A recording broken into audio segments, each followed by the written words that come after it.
Primer alzamiento que se realiza, que es el que encabeza en su momento el teniente coronel Aldo Rico, veterano de Malvinas también, comando, ¿fue un golpe de Estado, un intento de golpe de Estado?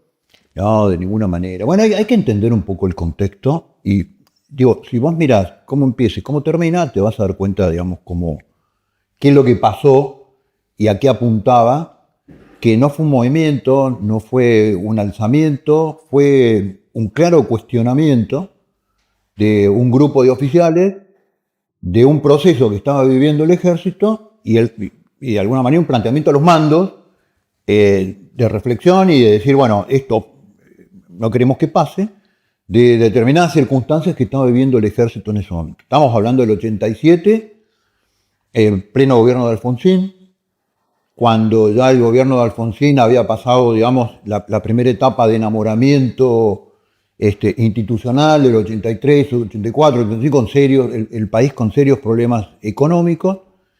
Ya empezaba el fenómeno de la inflación, empezaba a asomarse en el horizonte social. En esa época los mandatos eran de 6 años. Claro, claro. Entonces, el problema de los gobiernos era llegar a los 6 años, ¿no? Porque ahora no llegan a los 4. Sí, sí. En esa época llegar a los 6 es una aventura. Y hay que encontrar permanentemente temas nuevos, sobre todo en procesos de crisis económica, en un país que estaba sufriendo un proceso de transformación enorme, con toda esta impronta socialdemócrata del gobierno de Alfonsín.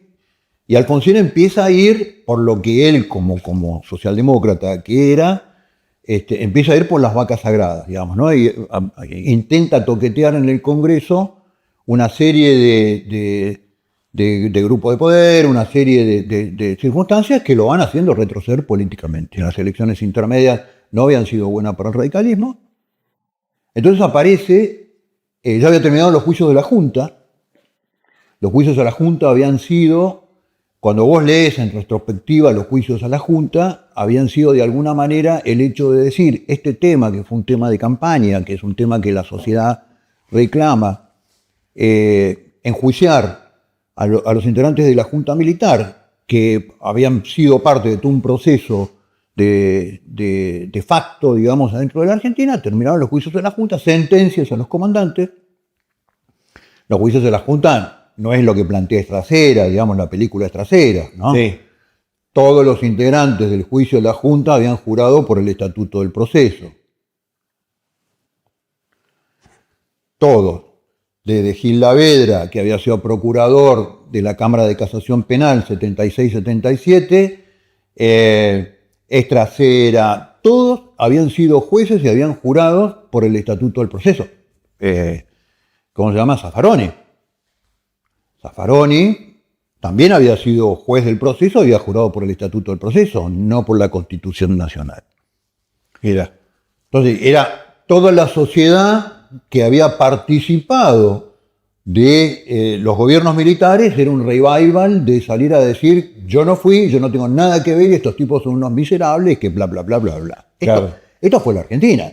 Fue un cambio de camiseta que duró 2 años, 3 años. El Partido Radical había tenido más de 650 intendentes, claro, en el proceso de origen radical. Ministros, embajadores. Toda la familia radical pasó por las embajadas del gobierno del proceso. Digamos, esto era la Argentina. Yo no quiero imputar cargo en él. No, estamos en una descripción. Esto es lo que pasaba. Entonces, terminados los juicios a la Junta, obviamente promovidos por el gobierno, en ese momento el ejército tenía como 2 niveles de reclamos, si vos querés, etario, ¿no? Ajá. Había un segmento etario que había formado parte de todo el proceso desde el 74 de guerra contrarrevolucionaria, en las distintas formas jurídicas de los distintos gobiernos, que eran, ponerle de capitán para arriba, y de capitán para abajo, o teniente primero para abajo, que no habíamos vivido en forma directa, que sí habíamos ingresado al colegio militar por ese proceso. En la época del proceso. Claro, y que yo iba a ser abogado, yo ingresé al colegio militar porque se abrió el operativo Independencia y dije, yo quiero estar ahí. ¿Ya? Recuerdo que eso en una de las charlas lo contaba. Y éramos una juventud que en una Argentina que estaba en crisis y al borde de la guerra civil habíamos tomado bando. Y habíamos tomado Pero no habíamos sido protagonistas, digamos. Vos entras al colegio militar en el Febrero del 76. febrero del 76 y egresás como oficial subteniente, ¿no? El primer grado. Claro, en el 79, diciembre del 79. Digamos, enero del 80. Sí. Y ahí voy destinado al sur. O sea, yo ingresé por la guerra contra la subversión, egresé casi al borde, un poquito después de la casi guerra con Chile, y termino en Malvinas. Bueno, todas estas cosas formaban parte de nuestra vida militar, digamos, ¿no? Sí. ¿Qué es lo que quiere decir? Formaban parte también de nuestro background personal e institucional. Bueno, y ese segmento etario que éramos nosotros, no habíamos sido protagonistas, habíamos ingresado por el proceso histórico que estaba viviendo de la Argentina, que además de tener la preocupación por lo que había pasado, teníamos también un alto nivel de demanda sobre las reformas prometidas al ejército. Reestructuración del ejército, reestructuración de la carrera, después de un ejército que había perdido la batalla de Malvinas. No era un tema menor, digamos, ¿no? Si el reclamo que teníamos de decir, bueno, nos prometieron que el ejército se iba a transformar la carrera, que se iba a profesionalizar, que no pasaba nada. Y hay temas que la gente se olvida, ¿no? Puedo decir que los viejos por ahí tenemos buena memoria y no se nos pasan. En el año 84, el Congreso la Argentina tiene como un tema del escape normativo. Los argentinos creemos que si se hace una ley se cambia la realidad. Sí. ¿Qué tenés que hacer contra todo? Hay que hacer una ley. Bueno, ¿sabes? Claro. Hay que hacer una ley y después hacer cumplirla. Para que se termine la pobreza. Claro. Seamos felices. Seamos felices. La ley de la felicidad completa. Claro. Y bueno, hay una ley del año 84 que vota el Congreso, muy buena ley, en beneficio de los soldados conscriptos que hacía 1 año y medio se habían ido de baja.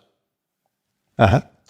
Para que sean reincorporados en un lapso muy breve de tiempo a las organizaciones médicas, tanto de la Fuerza Aérea, de la Armada y del Ejército, para hacer una revisión completa de todos los temas médicos que hubiesen quedado después de la baja. A la clase 62 reincorporada y a la clase 63, después de Malvinas, las Fuerzas Armadas le dijeron, hasta mañana señorita, tomá la libreta, ya no sos mío. Y la sociedad dijo, son de las Fuerzas Armadas, tampoco son míos. Cuestión que un tema tan delicado como el tema de los veteranos de guerra, que todavía eran muy jóvenes, tenían 20 años en esa época, pero ya empezaban a surgir temas. Bueno, esa ley fue una excelente ley y nunca se reglamentó. Si se hubiera reglamentado... ¿Cuántas leyes hay, no esas, sin reglamento? Sí, claro.